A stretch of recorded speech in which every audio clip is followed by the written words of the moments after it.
So for me, I start by doing research on the clients. I find out what's happening on the market and what would help boost the presence of that specific client.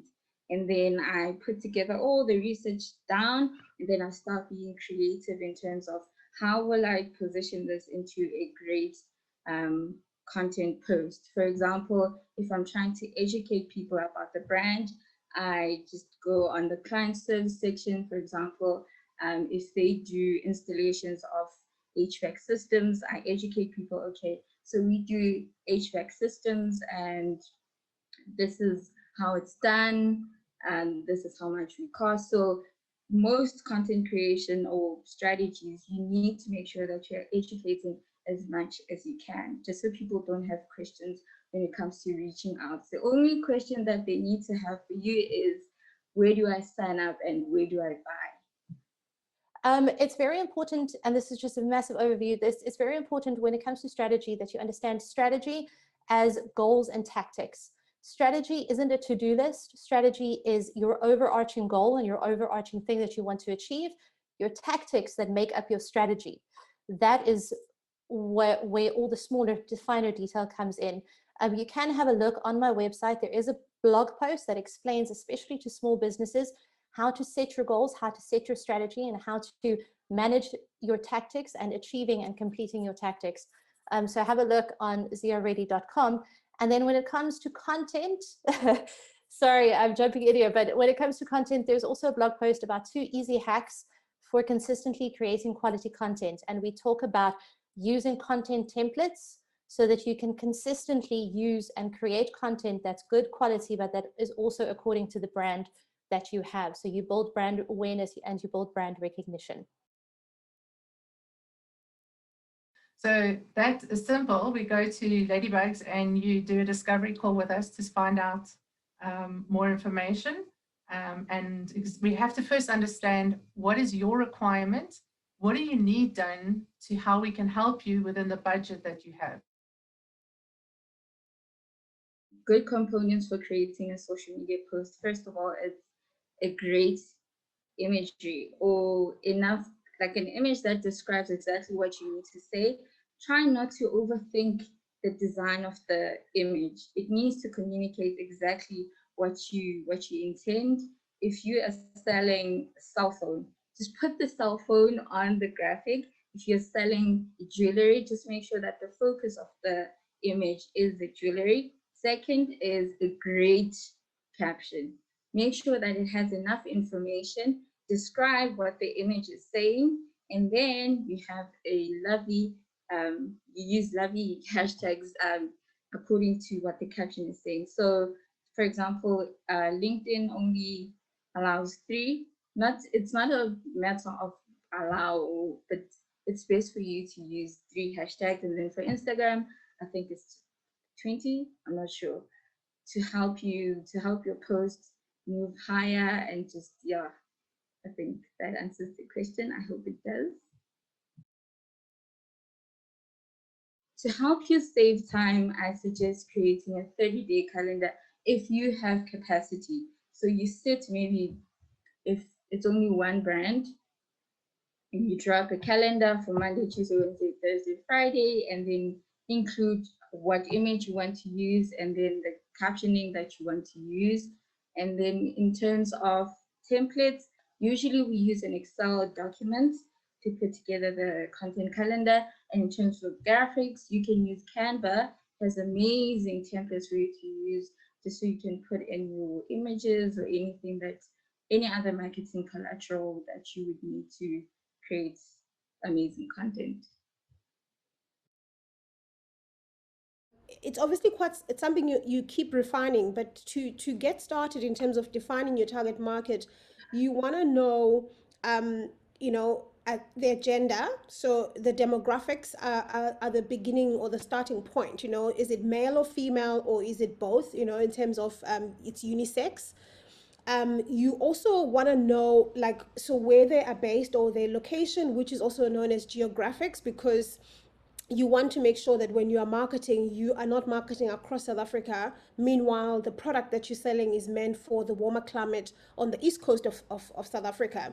And so geographic will also then come into effect when you're doing your business manager on Facebook, where you've got to define exactly their location or where the potential people that you want to connect with. You want to look at also the psychographics in terms of what are their problems right now, what are they thinking, what are their frustrations, what are their challenges. So if you want to talk to people who are time strapped because they are at work the whole day, so they don't have time to really be on social media and engage, you want to then think about, okay, so based on the psychographics in terms of they're not worried about money that they need to spend because they are professionals, they do have extra spending cash and whatnot, but they don't have time. So they want convenience.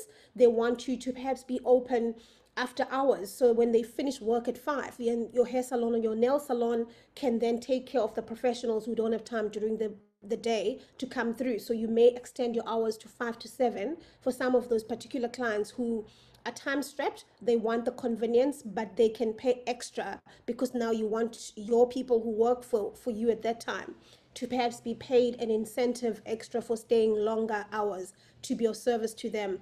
So you look at that. So geographic, psychographic, demographics, gender comes within obviously your demographics. Their age group, you want to know if they are their parents or they actually single, they whichever age group, because when you're also marketing, you don't want to market from like 16-year-old to 75-year-old. That's too broad a target market. And you don't want to overextend your resources in terms of your communication budget. You want to zone into that target. And so it's actually something that you're going to take time to work through. You can use your polls on social media, on Instagram, to kind of like try and figure out exactly, so ask a question on your stories, male or female, working, not working, employed, unemployed, graduate, so that you kind of start to narrow down. You can do the same polls on Twitter as well to help you in terms of your audience. So you can ask a question that says, I just want to get a sense of who is following me or who needs my service, and then you give them A, B, C, D, this age group, that age group, and then everyone is going to tick. Hopefully they respond and you get a sense of what is the age group of the people that are following you there. So, but you just need to really understand who they are, what they do, what are their frustrations, why do they want the products that you might be offering, what is their buying behavior in terms of their rands and cents. Do they have more than enough to spend, or they're also cash strapped, time strapped, need convenience, extended hours? So those are some of the things you can consider, but do your research definitely. And if you have budget to do your research, where you ask a pool of people in terms of getting an idea that who resonates the most or who needs your service the most. But if you want to go through that, you can just drop us an email, knox@bloommarketing.co.za, and we can actually help you refine your target market, or drop me an email on the Bloom Inside Out coaching platform that I shared earlier on.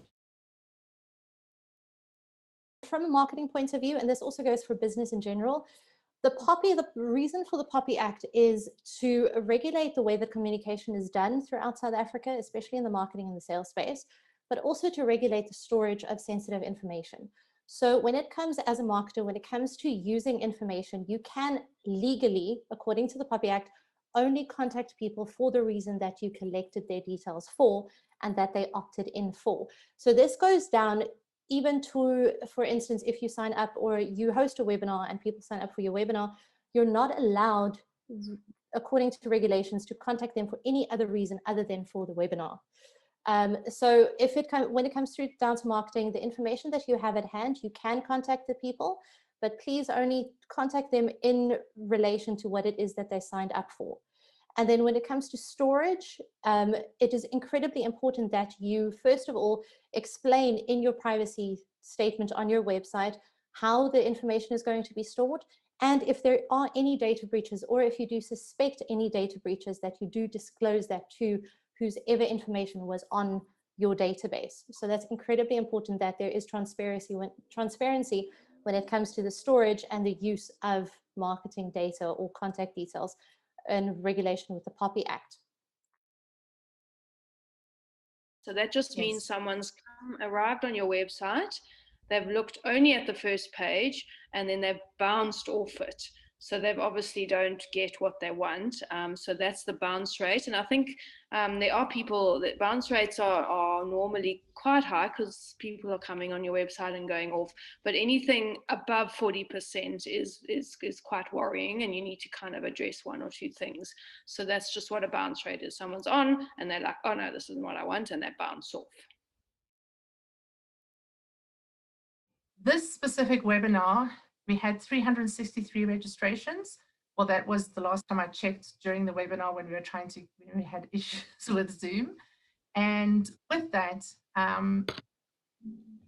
because what we did was we utilized LinkedIn events, and we got the people that were part of the session to invite their personal connection. So it's about a collaboration effort. It's about social media. It's about sending out a MailChimp version. I mean, the stats were, I think there were over 200 people, and I don't know what the stats are now because I haven't looked at the detail, but there were definitely, when we had 250 odd people earlier before the webinar, it was over 200 people had registered from LinkedIn.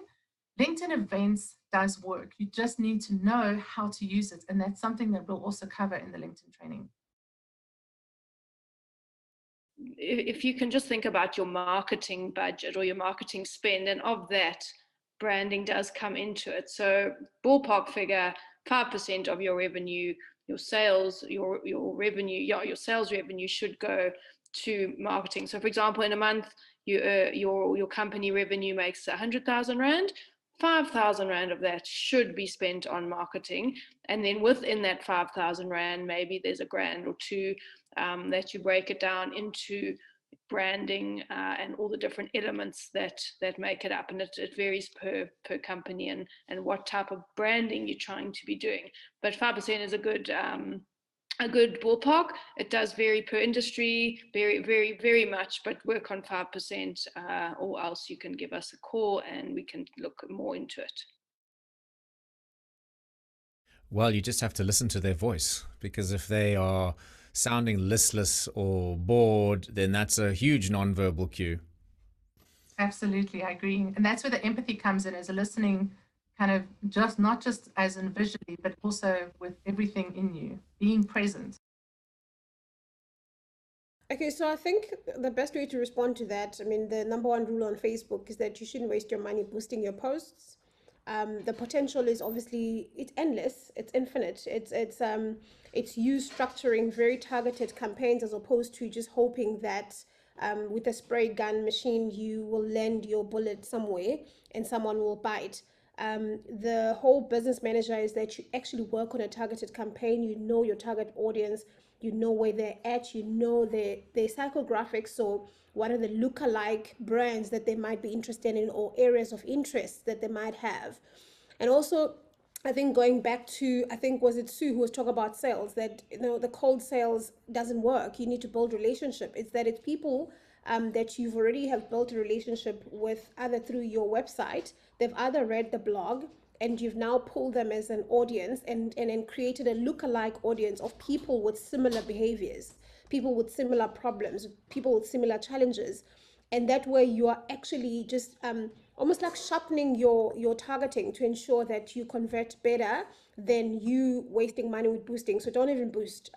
If you're still doing that, stop that and try figure out or find an agency that can assist you with those integrated campaigns that links your Facebook, your Instagram, and also using I guess those pixels from your website, so that you catch everybody who's had any form of interest, and then you take them through your sales funnel using the Facebook Business Manager. So it's a very incredible and powerful tool, and just as great, I think, as LinkedIn. But yeah, the potential, to answer the question, is really endless, and it's how far your budget can also stretch, but in a very targeted way. Welcome to contact each one of us. The information and downloads are available on ladybugz.co.za of all the people that were at bootcamp, their socials, their information, You're welcome to go there. It's really been an awesome time presenting with all of you. I really, really appreciated the time that you guys have taken out as appreciation for Mandela Day.